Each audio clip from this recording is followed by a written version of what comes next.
ମଣିଷ ସବୁବେଳେ ଆକାଶରେ ଉଡ଼ିବାକୁ ଚାହୁଁଥିଲା। ପକ୍ଷୀଙ୍କୁ ଆକାଶରେ ଉଡ଼ୁଥିବା ଦେଖି ମଣିଷ ଭାବୁଥିଲା ଯେ ସେ ମଧ୍ୟ ଦିନେ ଏପରି ଉଡ଼ିପାରିବ। ଏରୋପ୍ଲେନ୍ ବା ବିମାନ ମଣିଷର ଏହି ସ୍ୱପ୍ନକୁ ସତ କରିଛି। ତେଣୁ ଏହା ହେଉଛି ମଣିଷର ସବୁଠାରୁ ଅଦ୍ଭୁତ ଆବିଷ୍କାରମାନଙ୍କ ମଧ୍ୟରୁ ଗୋଟିଏ। ଆଜି ଆମେ ବିମାନରେ କିଛି ଘଣ୍ଟା ମଧ୍ୟରେ ଦୂର ଦେଶକୁ ଯାଇପାରୁଛୁ, କିନ୍ତୁ ଏହା ପଛରେ ରହିଛି ଅନେକ ବର୍ଷର ଚେଷ୍ଟା, ପରୀକ୍ଷା ଓ ବୈଜ୍ଞାନିକମାନଙ୍କର କଠିନ ପରିଶ୍ରମ। ଏହି ଆବିଷ୍କାରର ମୁଖ୍ୟ କୃତିତ୍ୱ ଯାଏ ଆମେରିକାର ରାଇଟ୍ ଭାଇଦ୍ୱୟଙ୍କୁ। କିନ୍ତୁ ଏହା ପୂର୍ବରୁ ଅନେକ ଏହି ସ୍ୱପ୍ନକୁ ସାକାର କରିବାକୁ ଚେଷ୍ଟା କରିଥିଲେ। ହଜାର ହଜାର ବର୍ଷ ପୂର୍ବେ ଲୋକମାନେ ଉଡ଼ିବା ମେସିନ୍ ବା ଫ୍ଲାଇଂ ମେସିନ୍ ବିଷୟରେ ଚିନ୍ତା କରୁଥିଲେ। ପ୍ରାୟ 500 ବର୍ଷ ଆଗରୁ ଇଟାଲୀର ମହାନ ବୈଜ୍ଞାନିକ ଲିଓନାର୍ଡୋ ଡା ଭିନ୍ସି ଉଡ଼ିବା ମେସିନ୍ ବା ଫ୍ଲାଇଂ ମେସିନ୍ର ଡିଜାଇନ୍ ତିଆରି କରିଥିଲେ। ତାଙ୍କର ଡିଜାଇନ୍ରେ ପକ୍ଷୀଙ୍କ ଡେଣା ପରି ଅଂଶ ଥିଲା, କିନ୍ତୁ ତାଙ୍କର ଏହି ମେସିନ୍ କେବେ ଉଡ଼ି ପାରିନଥିଲା। ବିମାନ ଆବିଷ୍କାରର ପ୍ରକୃତ କାହାଣୀ ଆରମ୍ଭ ହୁଏ ଆମେରିକାରେ। ଅରଭିଲ୍ ରାଇଟ୍ ଓ ୱିଲବର୍ ରାଇଟ୍ ନାମକ ଦୁଇ ଭାଇ ଏହି ସ୍ୱପ୍ନକୁ ସାକାର କଲେ। ସେମାନଙ୍କର ସାଇକେଲ ତିଆରି ଓ ମରାମତିର କାରଖାନା ଥିଲା।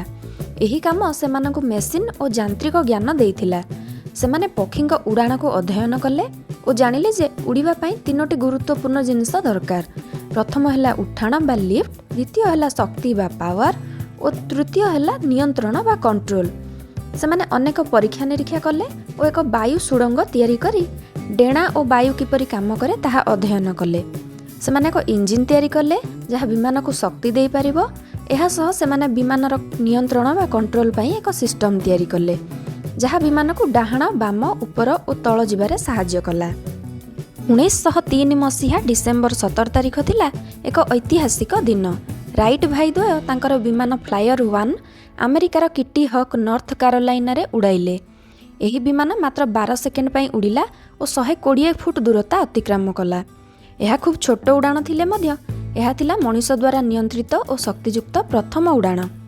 ସେହିଦିନ ସେମାନେ ଆହୁରି 3ଟି ଉଡ଼ାଣ କଲେ, ଯେଉଁଥିରେ ସବୁଠାରୁ ଲମ୍ବା ଉଡ଼ାଣ 59 ସେକେଣ୍ଡ ପାଇଁ ଥିଲା।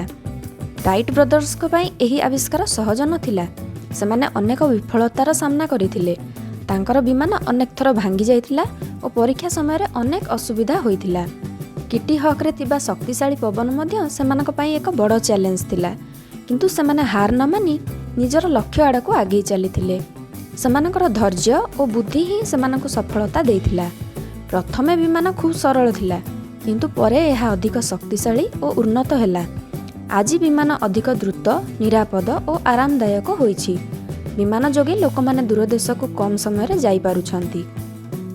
ଏହା ବ୍ୟବସାୟ, ଯାତ୍ରା ଓ ସଂସ୍କୃତି ମଧ୍ୟରେ ସମ୍ପର୍କକୁ ଆହୁରି ମଜବୁତ କରିଛି। ବିମାନ ଯୁଦ୍ଧ ପାଇଁ ମଧ୍ୟ ବ୍ୟବହାର ହେଉଛି। ଆଜି ବିମାନ ଆମର ଜୀବନର ଏକ ଅତ୍ୟାବଶ୍ୟକୀୟ ଅଂଶ।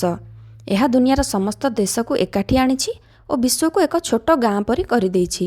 ଓଡ଼ିଆରେ ଏହିଭଳି ନୂଆ ନୂଆ ଶିକ୍ଷଣୀୟ ଭିଡ଼ିଓ ଦେଖିବାକୁ ଚାହୁଁଥିଲେ ଚ୍ୟାନେଲଟିକୁ ସବସ୍କ୍ରାଇବ୍ କରିବା ସହିତ ଭିଡ଼ିଓକୁ ଲାଇକ୍ ଓ ସେୟାର କରିବାକୁ ଅନୁରୋଧ। ଜୟ ଜଗନ୍ନାଥ।